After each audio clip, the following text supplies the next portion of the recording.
Good morning, ladies and gentlemen. This is the Made in Paradise podcast, sponsored by Proven Performer, here with my co-hosts, Anthony Ferguson and Darin Fingleton. My name is John Clark.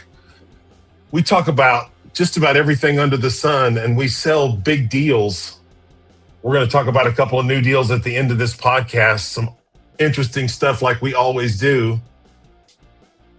Right now, Anthony Ferguson has some wisdom, something to add fervor to our lives. What do you got for us, Anthony? Well, today's a day for personal question, John. So, what is a weird habit you have when you're completely alone? What's a weird habit? You said, what's a weird habit I have when I'm completely alone? Right. I arrange my desk with what most people would consider to be an OCD. My desk is always in order. My environment, and y'all know that's true. So you see me do it so many times, right? I put everything in order and I make sure that everything's clean, everything goes back. Yeah, I mean, most people would consider that strange the way that I do it, but like everything that I use in the morning for my meditation time. I put all those things, if it's books or whatever that's going to be, I put all those things at night, right? I have my chair set a certain way, everything. Right. I have a little procedure for everything, but you already knew that. Is that what you were trying to get me to say, Anthony Ferguson? Right. Wait a minute. I think Darin want to say something. What's that? I was going to ask you, do you ever pick up a pencil and you set it down and then you do something, you look away and you look back at that pencil and you're like, no, here we go. That's the spot. Yeah, absolutely. Yeah, I move stuff around. I mean, Adri does it too, right? Because she's been around me so much now that put it back exactly where it goes. If you put it back exactly where it goes, you never lose it. You never say, well, oh my goodness, where is this? Right? So, if you allow things to accumulate on surfaces, whatever surface it happens to be. So it's like dumping. People come in the house and they got stuff and they dump receipts and they dump change and they dump a hairbrush and they dump whatever, and then they need to take care of something, so they set that on that surface too, right? And then before you know it, these things are accumulating, and you're just showing me the internal condition of your mind. No offense to anybody, but all of that clutter, it looks like that inside your head, and I need it to be clean inside my head. I need to control as many of my thoughts as possible, and so I want my environment to be neat and clean. Okay. So, John, what is a job you could never do, even for $1 million? Anything that hurt anybody, right? Anything that in any way, like I could never, when I first was going to move to Costa Rica, the very first attorney I had here, he tried so hard to get me to invest in a casino. And I just wouldn't be able to sleep at night, right? I know people go in there, they lose all their money. I mean, I grew up in Louisiana and I watched like the riverboats come, right? Like you having it on a riverboat somehow is not as damaging as having it on land. But anyway, we had some of those first riverboat casinos that became legal, first gambling legal outside of Las Vegas in Louisiana. And you just see people go lose their whole life, right? They would just like spend their rent money and lose it in an hour, go down to that casino. And you see people ruin their entire life. I could never be in a job like that. Like I would never want to work for the pharmaceutical industry. Right? Right. No, sorry, go ahead. You were saying. So now let me ask you, what skill do you wish you could download directly to your brain? Helicopter pilot. I'd love to be able to fly a helicopter, but of course I would have to be much shorter to be anyway comfortable in it. There's very few helicopters I could fly, but I always loved that one scene in The Matrix where he jacks in and they upload the helicopter pilot program to him in like 5 seconds or whatever. It's in the first Matrix movie. It's like right after, I may be remembering this wrong, but it's like right after he jumps to the helicopter and then they upload the helicopter program. And I was like, one day our technology is going to allow us to do that. Something like Elon Musk's Neuralink is going to allow us to download those kind of programs if we don't kill ourselves first. So this question is for both of you. if you could only use 3 apps in your phone, which one would stay? Darin, go. Oh, okay. There we go. 3 apps: WhatsApp, the calculator. What would the third be? The third would probably be something Spotify. You said calculator. Really? Yeah, the calculator. Yeah, it's so useful all the time. Right. It's always there with you. WhatsApp, because it's my number one method of communication, right, in life. Waze, right? I don't think I could live without Waze. I love Waze to death. You know, YouTube Music. YouTube Music. Yeah. Okay. And Jen, what would be your intro music if you walked into a room? Did you say that? AC/DC's Back in Black. AC. That's a good one. Okay, so and what is a song that still make you cry, even every time you still hear that song, still make you cry? What would be that song? Is this are you loading these questions ahead of time? I think you are. You're just like, what question can I ask that gets an emotional reaction? The leader of the band by Dan Fogelberg. You should know this already. I sang that song at Brooks's funeral a cappella in front of 300 people before I preached the sermon at his funeral. Leader of the Band by Dan Fogelberg. It's about a father and his sons, but it's about one son in particular saying, "You were my mentor." So I can just say that sentence and I can just feel a little bit of emotion rise, right? But that's the song that always reminds me of Brooks. Okay, so what is a project you're currently upset with? A project that I'm upset with? No, obsessed with. Obsessed with. A project that I'm obsessed with. Right. I'm digging very deeply into the theology of Neville Goddard, who studied with a mystic named Abdullah in New York during the early 1900s.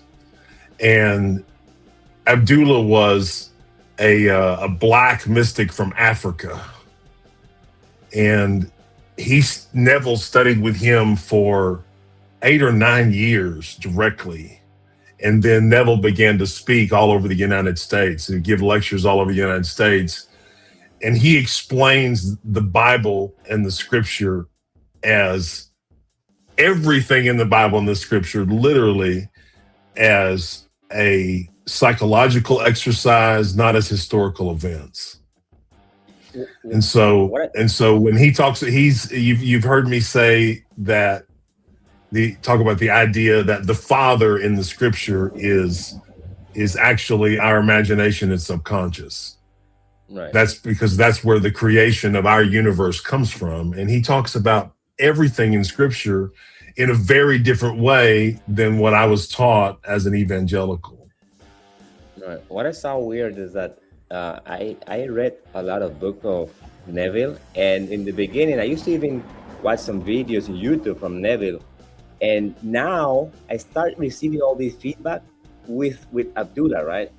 So now you look something from Neville on YouTube, and immediately they give you this information, right? That Neville get all his knowledge almost from Abdullah. So it seems like weird. Like in the beginning, I used to read all this book, and that information wasn't there, and now they just giving you that information, right? Well, they don't have a whole lot of information about Abdullah, and I think that they're finding more information out about him in this moment, right? They're putting together more puzzle pieces about him. But if you look at teachers in general, like the average person, if they go start listening to Neville Goddard, would have a difficult time understanding a lot of the things that he's saying. But you see another teacher will come along and they'll try to distill that down into a more simple formula, right? And I'm thinking about like Mike Dooley, who he wrote a book called Infinite Possibilities. It's a very good book. but he got a lot of his teaching from Neville Goddard, right? He says it at the end of the book, right? He was some of the recommended reading, and some of the books that he recommends. You can see he's taken some of those books and he's taken that information and made it more simple to so that it's accessible to more people. So, Darin, do you read that information about Neville? I have not, but I after hearing John talk about it for the last few times, I've been wanting to get it more into it. Right. Just make sure that when you go start listening to it on YouTube, that you're actually listening to words that he spoke, and not artificial intelligence created. Because last night I'm looking, there's just more of it. They call it AI slop, right? And there's more of it and more of it coming along, where they're taking other information that wasn't spoken by him and just putting it out there. Because when you listen to it, if you're not used to listening to him, you would think, oh yeah, well maybe that's something he would say.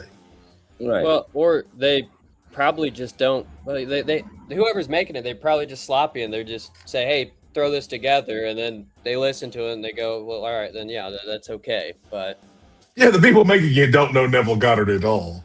It's Right. just another thing for them to hop on. But anyway, I read one of his books, Anthony, years ago, like 5 or 6 years ago, and then never read any others. And then it comes back around again. You read it again, and it hits a whole different way because you've studied different things and you've thought through different things. You read it again, and you say, yeah, okay, yeah, that's right. Yeah, I see that. Yeah, I see that. It's So like that confirmation helps solidify the belief. Go ahead, Right. Darin. Right. I said it's like watching a movie for the second time. You notice things that you don't see in the first one. I agree. So let me go with my last question for John. What does loving yourself actually looks like at this stage of life? At this stage of life, what does loving yourself look like? I really try to avoid stressful situations. I think that with all that I've studied, yes, diet's important. Yes, exercise is important. But believing that you're healthy is of paramount importance. So if you just don't believe that you're healthy, you're not gonna be. You're not gonna be, right? And you guys have known me years and years, and I've been overweight this whole time, but healthy, right? But I've always believed that I was healthy. I was never had to go to doctors, and I wasn't one to believe. I wasn't one to believe that I needed to go to a doctor in order to get help. I was always one that said, okay, well, is there something we can do here at the house, or do I need to go talk to the doctor, right? And so you kind of learn, okay, well, I need to go to the doctor for this, right? I got an infection. I got to get an antibiotic, right? Okay, we got to go to the doctor for that. It just recalls me of a story that John and I and we went to what was that hike that we went on? That was just insane. That one hike, and I was worried for you during that hike. It was a Sierra Levante. Oh yeah, we had to do the ropes and all that stuff. Oh, Yeah. there was just when you look it up online, there's so many great reviews about it, but it doesn't tell you to get back there. It's you have to park your car on the side of the road. It just becomes unpassable, and you walk through this long. Yeah, that was like muddy. yeah, it was like 30 or 40 minutes, right, to walk into the place, right? Right. Just get Just to into get in. the place. But I outwalked him and Adri in that. Like we'd be going up hills, and they'd be like, "You need to slow down." Yeah. That was before the herniated disc, right? Yep. Yeah, And and so- the trail just turns into now you got to scale down this mountain via this rope, Right. this 20-year-old rope. I think Anthony, definitely I have to be more careful with my body than I used to be. Right. Right. And I was doing some things at 45 I don't think I should have been doing in Costa Rica. Right. That I was just like, yeah, I still feel good, but I think avoiding stress, number one. And there's like this channel on Instagram or something, and they have these old people and they hold up a sign with a message, right? Like I'm 94, and they held up like this one piece of information, right? And all of the old people will say to you, right? There's a common theme running. They say, don't be stressed. Yep. And you look, and and go ahead. So I mean, so you're saying that stress is probably the main ingredients of disease? 100% my belief. Right. I have to agree Because with as a pastor, right, you have to go out and visit people in the hospital, and you see people who are sick, and you see that their attitude and all of those things, right? And people who are sick all the time talk about being sick all the time. Oh yeah. I agree with that Complaining, completely. right? But I mean, if you look at, is it Japan where they have, is it the blue zone? They also have a blue zone here, but in Japan they have a place where a lot of elderly people that are 80 plus years old, they all go to the park, they all do their Tai Chi or exercise or whatever it might be. And I'm sure there's no stress involved in that as well, but there's movement. So if you keep yourself constantly moving. Yeah, I don't remember the number. I just read it to Adri in the last couple of days about it's tens of thousands of people are over 100 now in Japan. Wow. Tens of thousands. Look that up, Darin. Tens of thousands. How many people are over 100 in Japan? Darin is my Jamie. Like Joe Rogan has Jamie Amos. He says, look this up, verify this, see if this is true. How many people in Japan over? As of September 2025, Japan has a record high 99,763 people that are 100. Almost 100,000 people that are over 100 years old. And, the artificial intelligence is saying that medicine is just going to escalate exponentially, right? Our medical knowledge is just going to go like crazy. And so it's very possible that we're going to start, injecting ourselves with things that are going to extend our life 10 years or 20 years or 30 years or things like that, right? Because it knows exactly what to do in your body to extend your life based upon your genetic code, your DNA, all of those things. So you know what a weird stat about that, the 100,000, 87,700 are women. Yeah. There you go. Well, women normally live longer than men anyway. Stress. Right. Men take on more stress than women do. It's stress, man. No stress. Get rid of the stress in your life. Don't have any unnecessary stress. Get away from unnecessary people that make you stressed out. So, your family, even your family, if they stress you out and you can get away from them, don't have to be mad. Right. Don't have to throw hand grenades. Get away from stressful people. People that stress you out. We all have them. We all experience them in life, right? And we say, wait, why am I in this relationship with this person? Right. So meanwhile, Darin get ready for his question. If you go to the doctor, John, and the doctor give you some bad news, would you go back home and say, oh shit? And you give me the bad news. What did the doctor say? In your imagination, you have three more days. 3 days.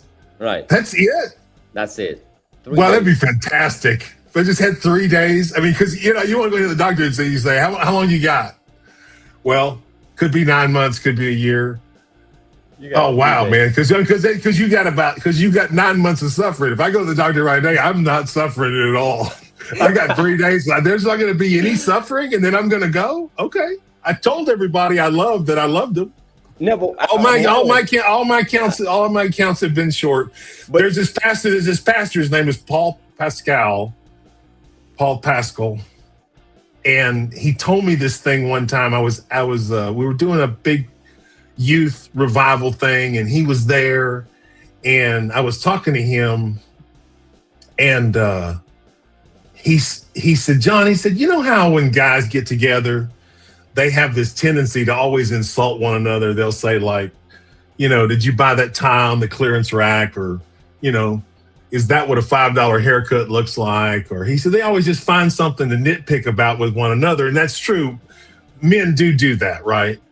He said, you know how they do that? And I said, yeah, I know how they do that. He said, you shouldn't do that. He said, let me tell you something very valuable. He said, if there's someone in your life that's important to you, he said, you should compliment them and tell them how you really feel about them. He said, because you never know when they're going to be gone. He goes, and that's true being a pastor.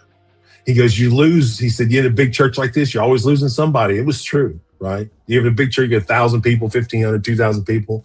You're always losing somebody. He said, because the reason men pick at each other that way is what they really want to say is, man, I appreciate you as a brother. Right. Well, I thought you're gonna say no. If the doctor said I have 3 days left, I'm gonna work it out mentally, because I had this experience where I was in the gym probably 2 years ago in Heredia, and I was trying to work out, didn't know exactly how to make the exercise, and then this whole guy come to me and said, let me help you. Can I guide you? I said, of course. So then he gave me an experience. He said, you know what? You see how huge I am, how big I am, because I work out. But let me tell you this. I was doing some exercise with my wife, and I get dizzy. So they took me to the hospital, and the doctor said to us that I have 1 month left, right? And he gave me all the documentation, and I said, no way. So he said that he went home and he started working mentally, right? No.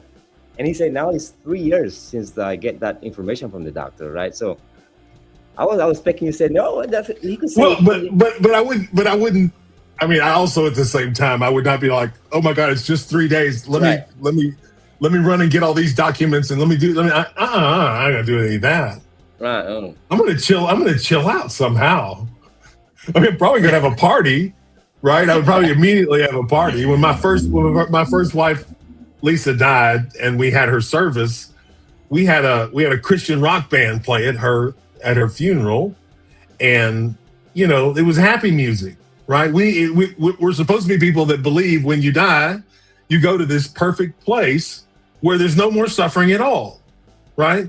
So it's just selfish if I'm crying because this person that I love has gone to this perfect place. I want to go too. It's a good way to think. Right? I mean, do I believe what I'm saying or not? I mean, these near-death experiences, they say when you die, and there's 25,000 of them, and all these people say when you die, you go over here and you see these people who were important to you again, and you might see your guru, but no matter what, the whole place is like the most perfect love you could ever imagine, and there's no more suffering. Yeah, who would not want to go there? Who would not want to go there? Well, I think we don't believe it. I think we don't. Who would not want to go there? But I've thought about my own death every day for years. I gave y'all so much information that you have not put into practice, right? Right. I've taught you all kind of shit. You're just like, yeah, that's one of John's weird ideas. I don't know if that's real. But then you get older and you go, oh yeah. That's how that works. Yeah. Right? Well, you're planting the seed. That's really what it is. I mean, you can't expect someone when we first met, 20 years of age, you're like, you're going to die one day. You should think about it. buy them big books and send them to expensive private school. And what do? Eat the pages. That's it. All right. Darin, you got something for us? What do you got? Yeah. So John, in 42 years of watching people succeed and fail with money, what's the single belief most people carry that keeps them broke their entire life? They don't deserve it. They don't deserve it. They're not worthy of it. Just think about it with a lottery winner, right? If you say to yourself, I'm worthy and deserving of this money, you'll be careful with it. And where do you think this belief comes from? Is it something people are taught as kids? Well, I think a poor mentality, right, is what it means to be poor. To be poor is to have a poor mentality, right? If you have a rich mentality, you're contented and satisfied with life. And when they compare very poor people in poor countries, and I know that's true from being around third world countries, when you compare poor people that don't have a lot to people that have everything, the poor people are much more satisfied and contented with life. That's why Costa Rica always is so high on the scale, right? There's the number of things, but Costa Ricans, I mean, compared to folks in the United States, way happier with a whole lot less. Right. And have you ever carried that belief before yourself? Oh, absolutely. Yeah, my parents were born in 1927 and 1929. So the Great Depression was in 1929, and there was nothing. And people were standing in bread lines, right? There was the economy crashed. There was no jobs. Unemployment was at an all-time high. It was the worst economic situation in the United States ever. right? My parents were in Louisiana, it's an extremely poor state. At that time, the industry there was not oil, it was sulfur. It was called Sulfur, Louisiana. The Rockefeller family mined sulfur there. And they grew up in this extreme poverty where there was nothing, and so it was a whole different way of life, and it caused them to save everything. Like they would just not get rid of anything. Like they had 100 empty jars, right? I like just crazy. You don't get rid of anything because the crash may come again, and when the crash comes, you can't get anything. And that was the mentality that they lived through. I was their youngest child. They were very much entrenched in that mentality, which was a poor mentality, right? And so, yeah, I had to work my way out of it. Well, I remember my grandma. I mean, this isn't 100% true in all aspects, because what I'm going to say is that she used to always have expired milk in her fridge. I mean, every time I went over there, it was on the label, it said expired milk. And I'd always go there and eat cereal, and I'd be like, Grandma, your milk's expired. She's like, does it smell bad? How does it taste? Okay, well, I'm not against that, because we're in the closeout business, and you have something with a Best Buy date on it, and it may be good for a long time after that, right? Right, but I think a lot of that because when I've come down here, and I mean, for example, my girlfriend's family, and if they see an expired date on something, they're like, it's no good, throw it away, it's not good. And so I feel like that mentality, even down here, some people, they just see that date and they go, I must believe it, it's got to be true. Exactly.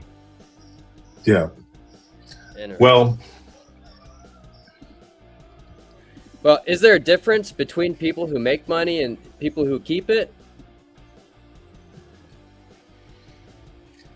Well, I think there's a bunch of different ways to answer that question, but on the first level, what Neville Goddard says, right?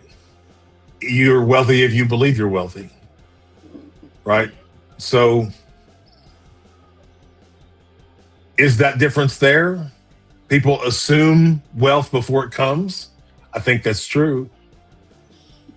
But I think you embody it. Yes. It's hard because honestly, because the feedback system, the world around you is telling you something different. That's right. That's right. Yeah. Anthony, I wanted to ask you a question because you're here from Costa Rica. I wanted to ask you've seen gringos come down here in their relationships with money. What's something that you see as a common practice that maybe gringos can learn from Ticos about money? Well, here is honestly a nice country. John said in the beginning that you could find peace and people would be happy with little thing, but we saw it's an expensive country, to be honest, right? So I saw people come by and they start spending the money, thinking that probably in the beginning they don't understand correctly the currency, right? So they would just start buying things.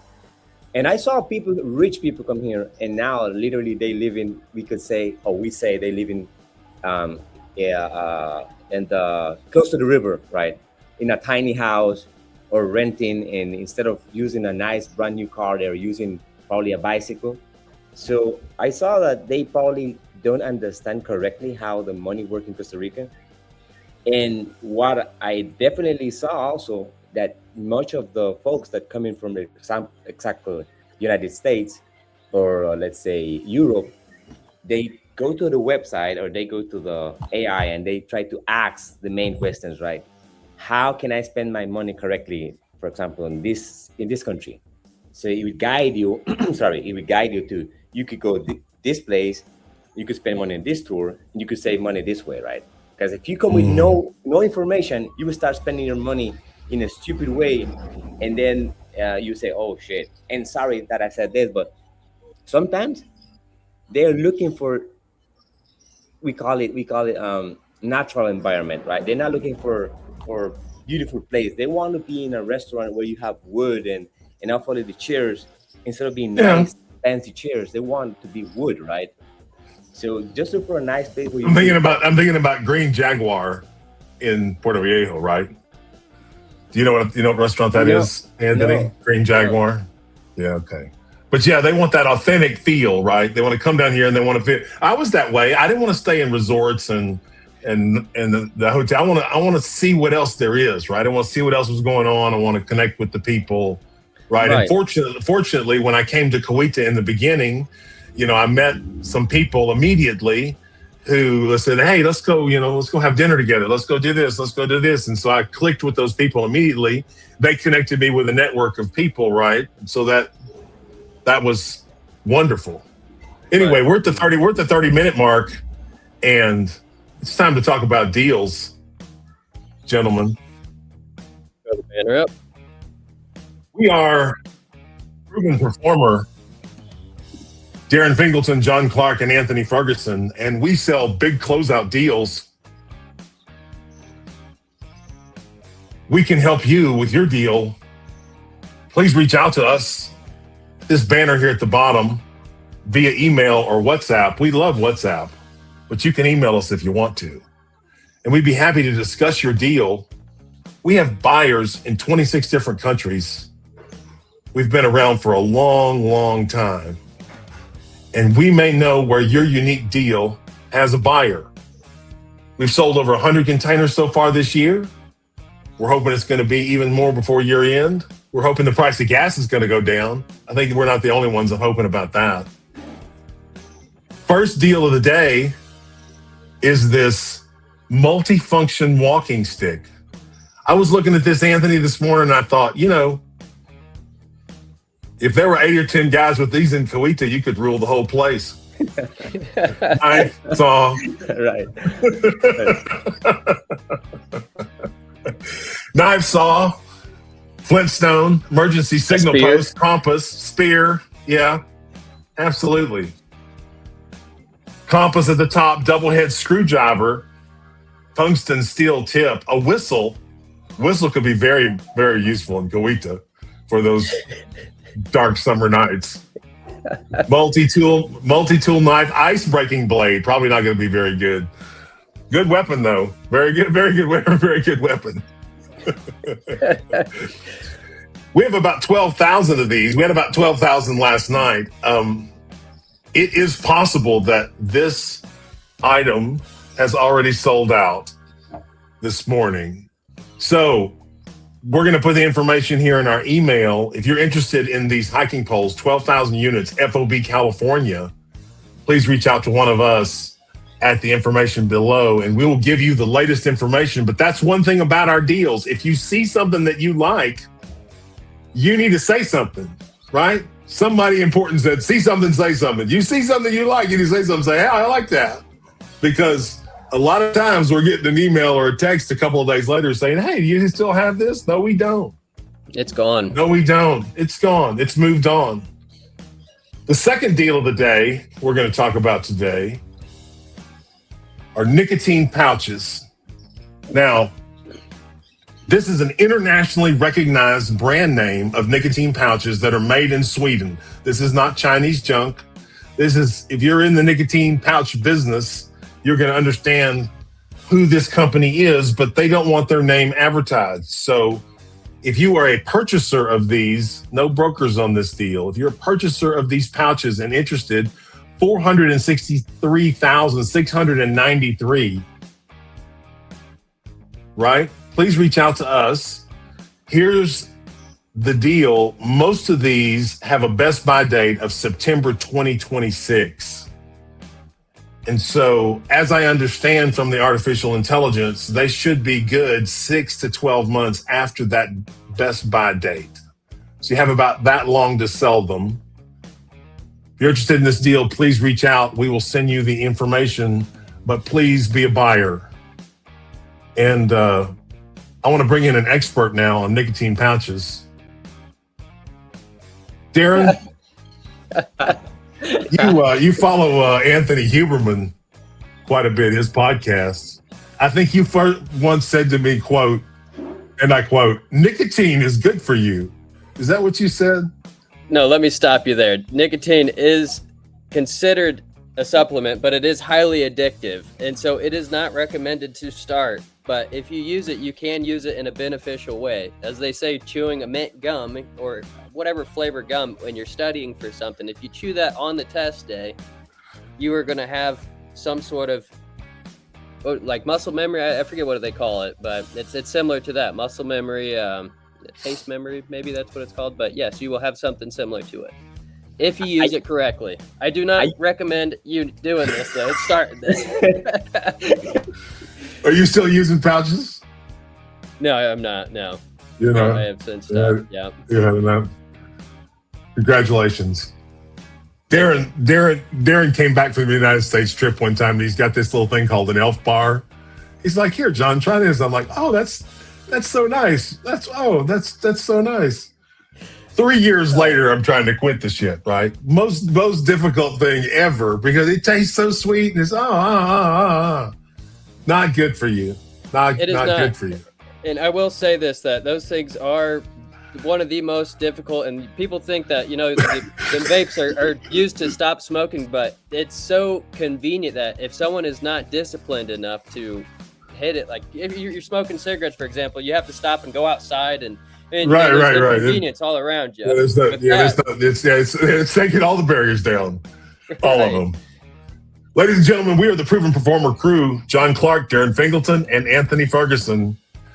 Proven Performer sponsors the Made in Paradise podcast, and we do it every weekday, Monday through Friday. And we'll see you tomorrow. Thanks so much for watching. Take care. See you guys.